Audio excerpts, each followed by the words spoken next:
The United States Constitution guarantees equal protection of the law. In Baker v. Carr and Reynolds v. Sims, the Supreme Court held that equal protection requires congressional and state legislative districts to have approximately equal populations, so that no citizen's vote counts significantly more or less than any other vote. But just how equal must districts be? The Supreme Court considered this issue in Gaffney v. Cummings. Pursuant to the 1970 census, Connecticut redistricted its state Senate and House of Representatives. The Apportionment Board created 36 Senate districts and 151 House districts. The Senate districts deviated from equal population by an average of 0.45%.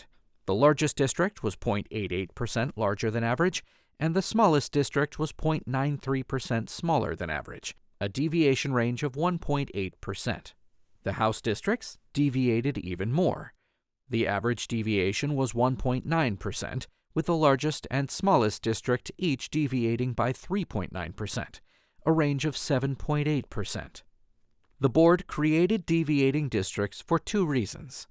First, it sought to avoid dividing towns to the extent possible.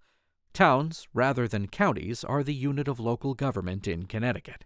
The state constitution prohibits dividing towns for House districts, but not for Senate districts. Despite this prohibition, some towns had to be divided to create relatively equal districts, as required by the United States Constitution. Second, the board attempted to achieve political fairness by creating safe Republican, safe Democratic, and swing districts that approximately represented each party's share of the electorate.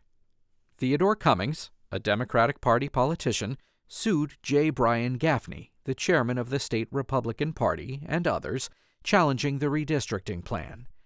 The district court invalidated the plan, and the Supreme Court granted review.